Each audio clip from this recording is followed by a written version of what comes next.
As the president rolled out a new immigration plan that prioritizes English-speaking people coming into the U.S., the White House sent one of its top policy advisors, Stephen Miller, to defend the proposal as all-American. But Miller bristled when reminded of what the Statue of Liberty has said to generations of immigrants. Give me your tired, your poor, your huddled masses yearning to breathe free. Aren't you trying to change what it means to be an immigrant coming into this country? If you're telling them you have to speak English, can't people learn how to speak English when they get here?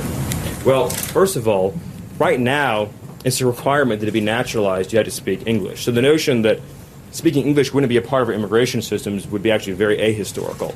Secondly, I don't want to get off into a whole thing about history here, but the Statue of Liberty is a symbol of liberty enlightening the world. It's a symbol of American liberty lighting the world. The poem that you're referring to that was added later is not actually part of the original Statue of Liberty, but more fundamentally, the history. But more fundamentally, you're saying the that history does not represent. I'm saying that. I'm saying that the notion. I'm saying the notion that I'm saying the notion. Stephen, I'm sorry. No, Jim. Let me ask you a question. That sounds like some national park revisionism. Are we just going to bring in people from Great Britain and Australia? Jim, actually, I have to honestly say, I am shocked at your statement that you think that only people from Great Britain and Australia would know English. It reveals your cosmopolitan bias to a shocking degree that in your mind, no, this is an amazing moment. And I just want to say... It sounds like you're trying to engineer the racial and ethnic flow of people into this country. Jim, that is one of the most outrageous, insulting, ignorant, and foolish things you've ever said, and for you that's still a really... The notion that you think that this is a racist bill is so wrong. The president unveiled his immigration plan in front of the cameras. Could you give us a comment, Mr. President, on the Russia sanctions, please? But when it came to one of the biggest pieces of legislation of his administration, a Russia sanctions bill, Mr. Trump chose to remain behind closed doors. The president signed the measure, passed overwhelmingly in Congress, then protested in a statement that this legislation is significantly flawed, labeling portions that limit his ability to lift sanctions on Russia as clearly unconstitutional provisions. The president's response, one day after the White House conceded he weighed in on a misleading statement for his son about a meeting with a Russian attorney, struck some Republicans as over the top. I'm kind of chuckling. That's such a Trumpian statement. The fact is, though, is that the legislative branch has a role in this. We're exerting that role. The president was forced to swallow the sanctions bill as new questions are being raised about his credibility that boil down to his overall trustworthiness. Take what happened on Monday when he bragged that even the president of Mexico was praising his success in slowing unauthorized border crossings. As you know, the border was a tremendous problem, and now close to 80% stoppage, and even the president of Mexico called me. Problem is, the Mexican government says that call didn't happen, adding in a statement, President Enrique Peña Nieto has not been in recent communications via telephone with President Donald Trump. Who the hell wants to speak about politics when I'm in front of the Boy Scouts, right? Then there's the president's recent controversial speech to the Boy Scouts that he turned into a political rally. The president told the Wall Street Journal, I got a call from the head of the Boy Scouts saying it was the greatest speech that was ever made to them, and they were very thankful. But a Boy Scouts official told CNN there was no such call. On Mexico, he was referencing the conversation that they had at the G20 summit where they specifically talked about the issues that he referenced.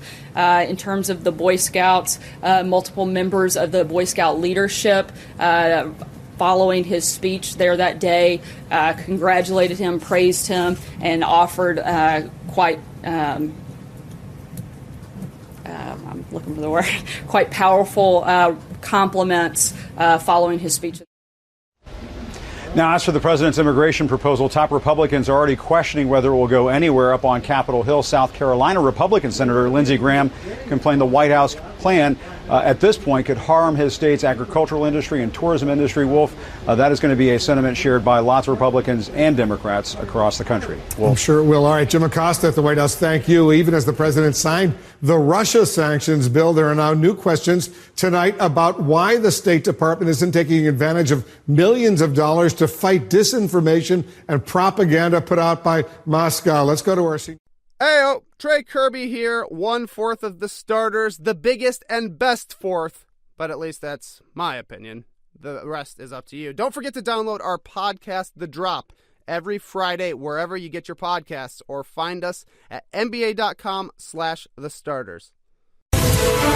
Back with Republican Congressman Will Hurd following breaking news on the president's support for a new crackdown on legal immigration. Congressman, I want you to stand by. We have another breaking story. The State Department just put out an official travel alert banning U.S. citizens from going to North Korea. This as the U.S. is testing its defenses and amid escalating tensions with Kim Jong-un's regime. Let's go to our Pentagon correspondent, Barbara Starr. Barbara, just days after a dangerous new missile test by North Korea, the U.S. conducted a missile test of its own. They did indeed, Wolf. There are potential new threats from these North Korean missile launches, but indeed the U.S. sending back its own message.